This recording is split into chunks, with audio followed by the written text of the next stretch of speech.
So do you still want to be sitting where you're sitting in 2021? Or are you thinking about going to Mexico, Brazil, Japan, France, England, Italy, Vietnam, Thailand? What about Antarctica?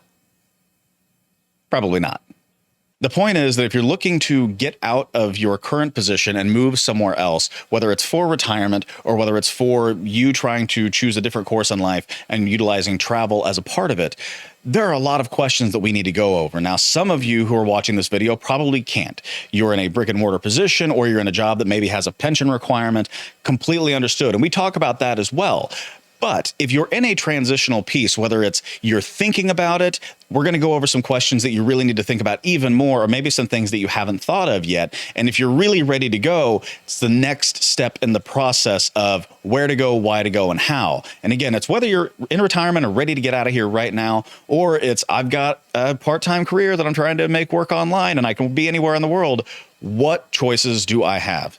So for those of you who don't know me, my name is Alexander Howell. I run this YouTube channel where I talk about travel and real estate and all kinds of other things, but those are my main focuses. And the reason for that is that recently my wife and I traveled to Merida, Mexico for a month with our children, and we purchased a home down there after we were down there for about 2.5 weeks, and we fixed it up. And we've got a couple of videos that you can find in the links down in the description below where we talk about that home, why we moved down there, some of the positives, some of the negatives, some of the things that we're feeling. And right now, one of the things that I've realized is through emails that I've received, messages that I received, and even comments in the comment section is there are a lot of questions, not just about where we chose to go, but about the process of transitioning into that mindset. So again, my name is Alexander Howell. Please feel free to visit me at alexanderhowell.com or send me an email, which comes directly to me, alexander@alexanderhowell.com. Send me a text at 816-727-7740. That's the way I normally respond the quickest. Again, 816-727-7740. If you want to, please check me out on Instagram at Alexander from KC. I have a lot of other stuff that's tied to Alexander from KC, but Alexander from KC on Instagram is where I'm the most active. You can also follow me on Twitch with that same username and the like, or connect with me professionally at LinkedIn. Alexander L. Howell is where you can find me there. I hope you enjoy this next video. We're going to talk about what the plan is for the future, what I'm thinking about now, and I'm ready to go. Let's get out of here. So I hope you enjoy it. Let's see.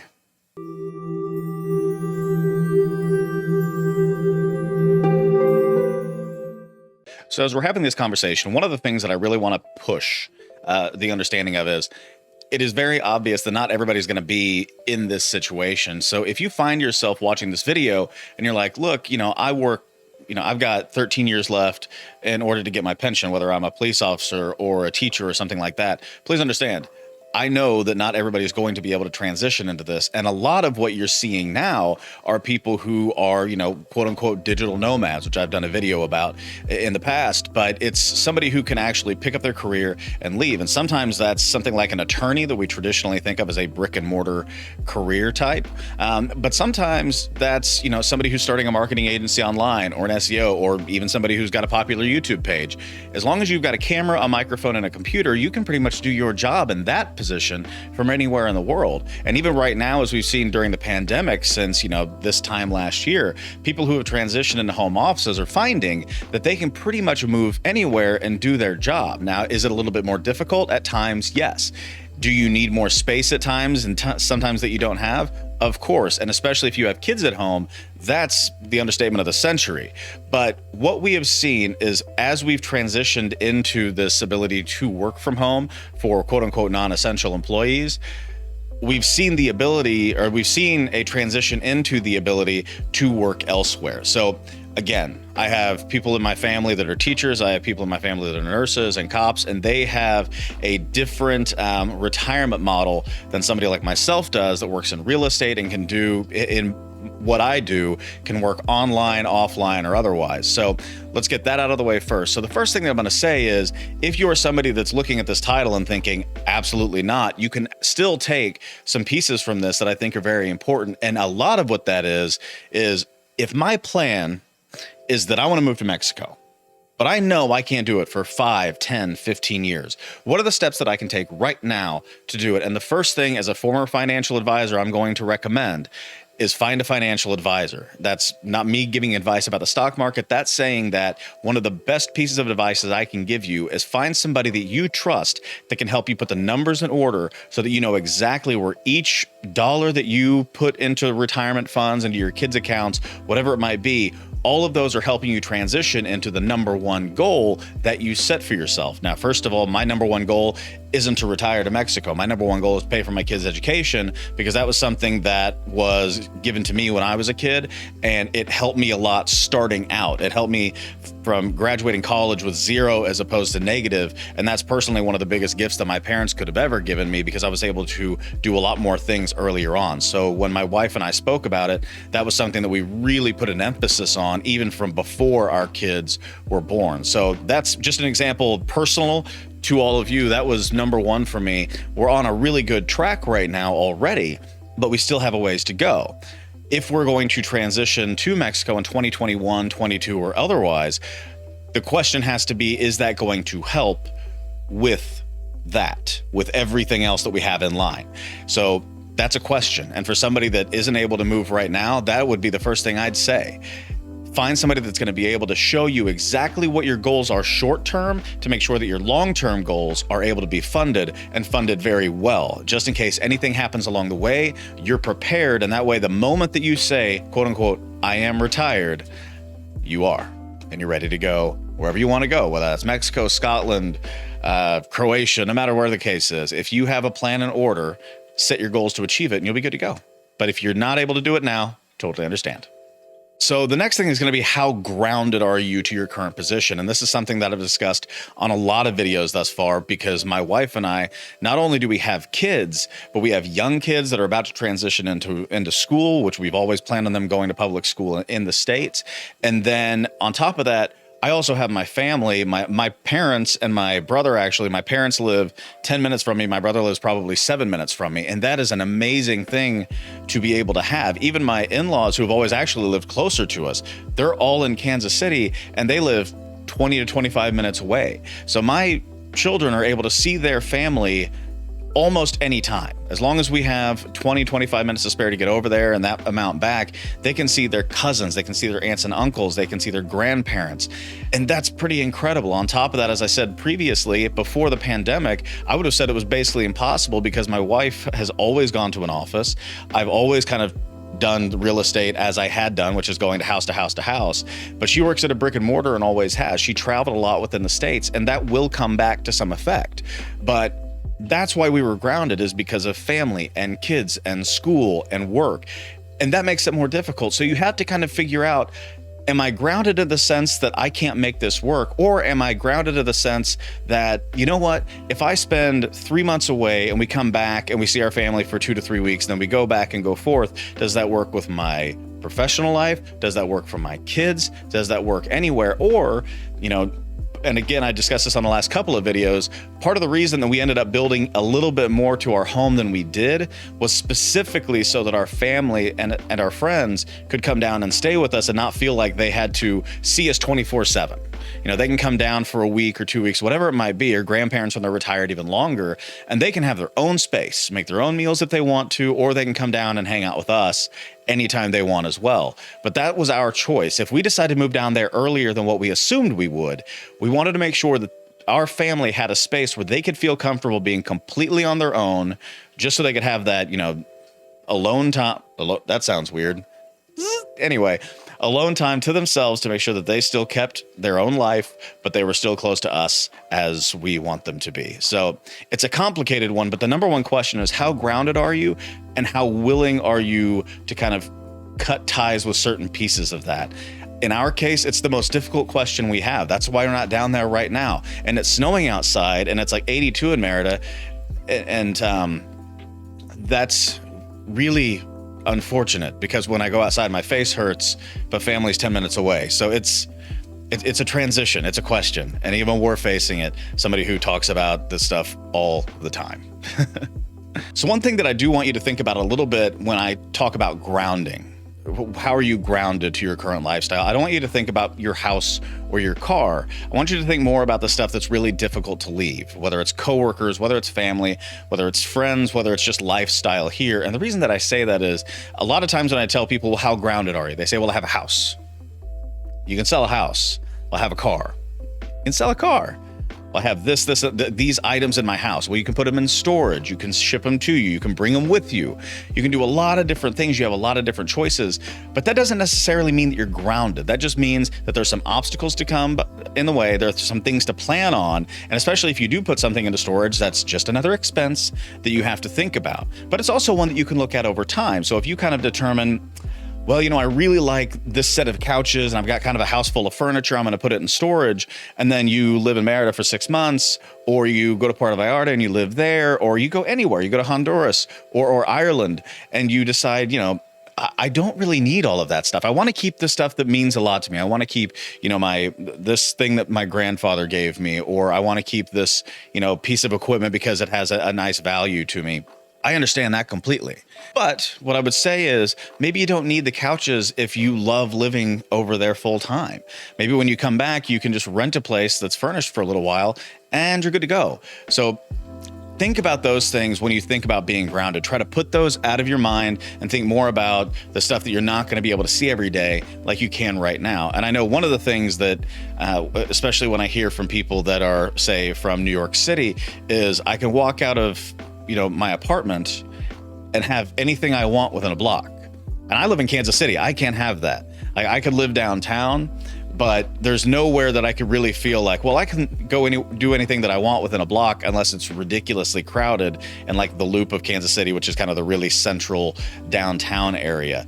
Where we live in the suburbs, it's like we've got, a really good school system out here. We have to drive a couple of minutes to get groceries. We want to go downtown, that's 25 minutes. It doesn't feel that way. And maybe I'm wrong. I could be completely wrong about that and admit it fully. But nothing here outside of loving Kansas City and loving my family and having, the lake house that is a couple hours away that we will have forever, and having, a city that we love and a place that we enjoy. If it wasn't for kids and family, I wouldn't necessarily feel grounded. I would just make sure that I came back here when I stayed to see all of my friends and family and stayed exactly where I wanted in the city and be able to kind of go wherever I wanted to. So again, that's not to say it's not important, but when you think about being grounded somewhere, really try to push away the idea of I love my car or I love my house, because you can always store those things. You can always rent those things most of the time. But what is really grounding you are relationships, and again, depending on your career, that as well. So kind of transitioning into, should I move? What I want you to think about there is, just starting the simple slide of maybe I can start thinking about it. And that is, a lot of people right now, especially during the pandemic, have had some type of side hustle that they've been trying to do. Now, whether that's, selling something, or whether that's providing online services, or just doing a little extra here and there to be able to facilitate funds that may no longer be there, they've started a side hustle. And some of them have gone well. Some of them have probably struggled because you're still balancing everything. But if you have a side hustle that started to go well, better and better and better and better, what would be the benefits of moving? Or if it's going really well, what would be the number one benefit of being able to pick up, say, forget it, I'm out of here, I'm going to try something new? And especially in a situation like what we are in, which is where, we bought in Merida and that's where we eventually want to be. One of the biggest examples, one of the biggest things that I can give you is just the cost of living. Now, people go all the way to Thailand to get, a lower cost of living. They go all over the world to get it. Merida for us is 6 hours away via plane. And so it's easy to think about being able to go back and forth, 6 hours there, 6 hours back. It's less than a day of travel to get from our eventual place where we're going to retire, or at least move to if it's in the near future, to our permanent home. I wouldn't say permanent home because technically permanent residence is wherever you are the most, but to the place that we're not going to sell on our lake house. And so there's a 6 hour difference between the two of them, as opposed to trying to travel around the world to get there. But the cost of living is a conversation to definitely have, because if you're living in a place like I just referenced in New York City, your cost of living is one of the highest on earth. if you move to Merida, Mexico, it's not one of the lowest on earth, but it's significantly improved, especially for what you can get for the money. So if you have a side hustle that's going well and you just have to commit to something else, more hours, you can only commit to this 20 because you got a 40-hour-a-week job, but you wouldn't necessarily have to have that job if you were able to move somewhere where the cost of living was lower, then I would definitely suggest really looking into how grounded am I, like I said before, and could I transition, because I might be spending a ton of money here, but I could actually live on that money in a place like Merida or Thailand or something like that if you wanted to travel all over the world. So that's another thing to consider is, where am I living? Where am I moving? What's my quote unquote side hustle? Or maybe it's becoming even more of a permanent hustle. And what am I going to be able to do with that dollar that I make here as opposed to there? And in our case, we could save a lot more. We could, have a similar or the same lifestyle that we have, maybe even technically even better, but we could have at least that same lifestyle and be able to just save and save and save and save to either hit an earlier retirement or get our kids' college paid for earlier, so that our tasks, our goals could be a little bit different, and we can actually shift to a more a higher echelon, a higher goal set than we could right now. So on top of that side hustle, one of the things, and I'm going to do one side and then the other on this. So if you're single or in a relationship, but you don't have children yet, why are you not doing this already? And again, if you're working for something where you have to stay here, I completely understand. You can't just move somewhere and fly home and be a nurse 3 days a week and fly back for 4 days in Merida and that kind of thing. Trust me, I get it. But if you're not in that position and you have the ability, and maybe you can even go to your boss and see if you can work, outside of the office a few months a year or something like that, is if you are in that situation, your expenses don't have to be crazy. When I was single, even when we were married in a relationship and no kids, we could have pretty much moved anywhere in the world at that point and been fine, at least for a couple of months, even with my wife's job, because it could have been just a transition and figure out, okay, if we're going to live in Mexico, then she just has to fly home every once in a while, do some traveling, come back. Very, very easy transition, as opposed to kids, which we'll get into in a second, that have a little bit more complication. So I would say, if you're thinking about this as a single person, and whether you are, and when I say single, I mean, just think of single as no kids, because I'm going to keep repeating myself and not saying in a relationship. But if you are sans kids, what I would absolutely suggest to you is take a hard look at what you want to do. Think about what your future may entail and just say, is this a good time for me to try this, to try traveling? Because I would 100% encourage each and every person that is in that position to do it. We traveled a lot before we had kids. And I'm not saying kids are bad. We're going to get to that in a second. But it was so much easier. There was no babysitting. There was no, we're bringing them and all the complications that go along with that. And honestly, the stress isn't always my kids are crying on the airplane. The stress is I'm in a foreign country and I don't know what to do if a problem arises with my kids. No matter how much research you think you're going to do, you're not going to know every single thing. And if my arm gets broken, I'm going to go, well, that's unfortunate, but I'll figure it out. If your kid's arm gets broken, I promise it is just everything's crazy. My kid's arm never been broken, but they get sick. And it's stressful. Yeah. Anyway, so let's get back to it.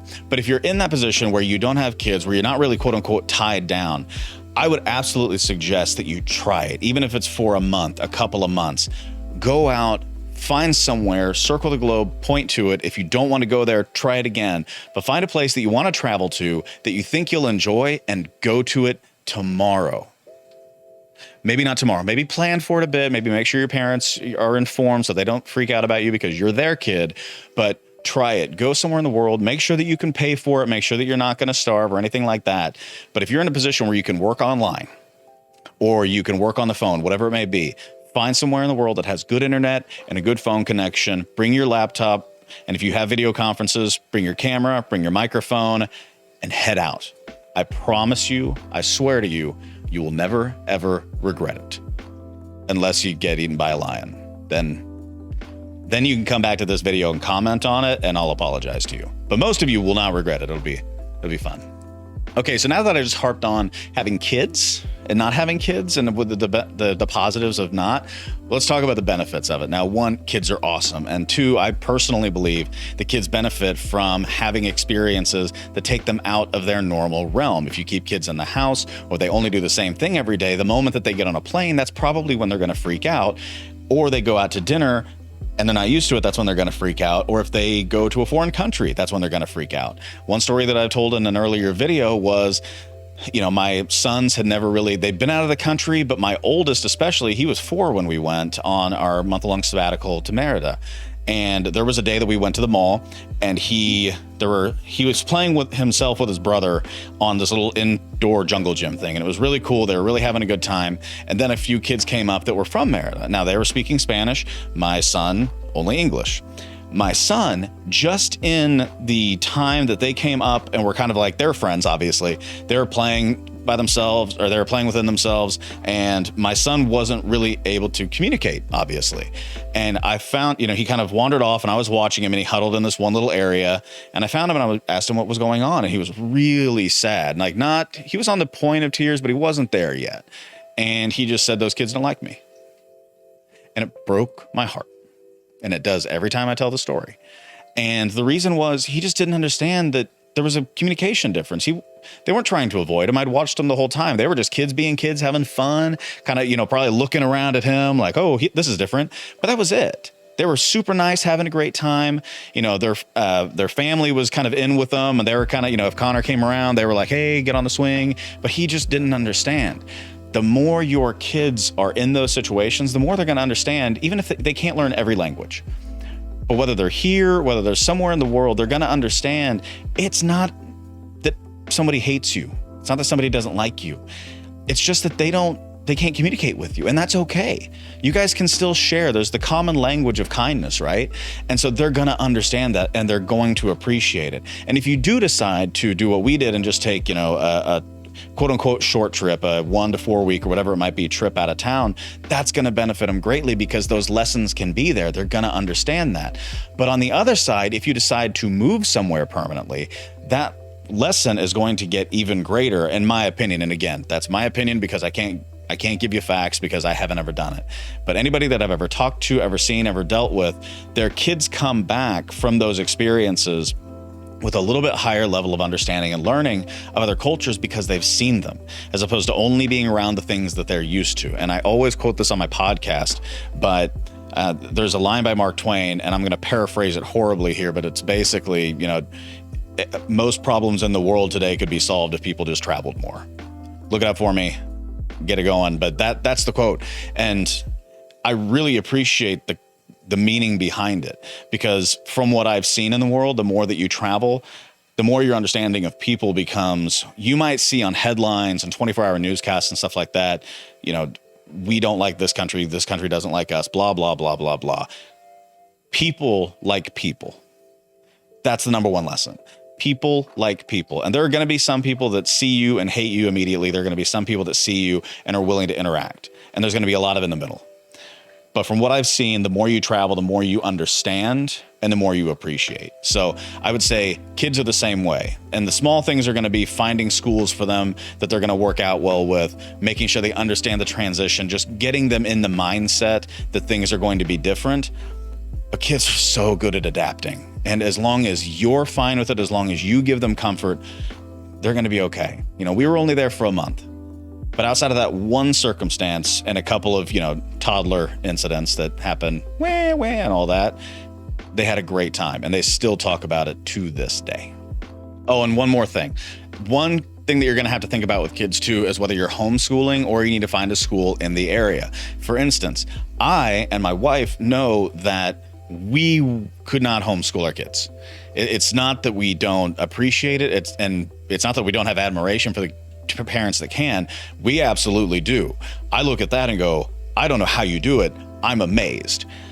We just know our strengths and weaknesses. And if we absolutely had to, I'm sure that we could, just like any other survival skill. But we just know that that's not where we're best, or that we would put them in the best position. But we did find a school in the place that we're thinking about living, and that's in Merida, Mexico. And the school looks like it could be absolutely perfect for our kids. We just have to figure out how to make it work. But that's, again, something you'll have to think about is if you're going to have kids somewhere else in the world, are you going to be able to find a school that works with them, or are you going to be able to work with them on a day-to-day basis? So just wanted to throw that in there. Okay. And the last thing is, and this should be a really short one. I know I tend to drag on a bit, but the last question really is where would you move? It's an important question. And it entails everything that we just talked about. Because if you're in a position that, like my wife, where you're an attorney and most of your clients, all of your clients really, are based within the United States, 8 to 5, 8 to 6, that's when you're going to have to be on. If my wife and I decided that we wanted to move completely on the opposite side of the world, well, there's a 12-hour difference. I can tell you right now, my wife goes to bed early, wakes up early. She is not ever going to be able to move to the other side of the world and be able to keep up with her work schedule as we are now. However, where we have chosen to move or chosen to live at some point is almost exactly direct south from Kansas City. Same exact everything. She'd be able to work from there, be able to keep on the normal 8 to 5, be able to transition if somebody needed a really early call, a 5 a.m. call, it'd be the exact same thing, or a really late call, 10, whatever it might be. Doesn't really ever happen, but if necessary, that would be something that she'd be able to do because of that. So where you live is completely determinant. I shouldn't say completely determinant, but is highly determinant on the type of job that you have. If you're a digital marketing agency and you need to have a phone call with your client every once in a while, it's not fun, but it's easy to stay up till 3 a.m. if it's noon there or 9 there. If somebody's in Kansas City and it's 9 a.m. and where you're staying, that's 3 a.m. It's not the most fun thing in the world, but I've done it with a company that I worked for, 8 years ago when they were in Pakistan. I had to stay up until 3 o'clock in the morning and have a call with them and sound smart, which I'm not good at when it's that late. But I did it. And it wasn't difficult because it was every once in a while as we were getting an API figured out.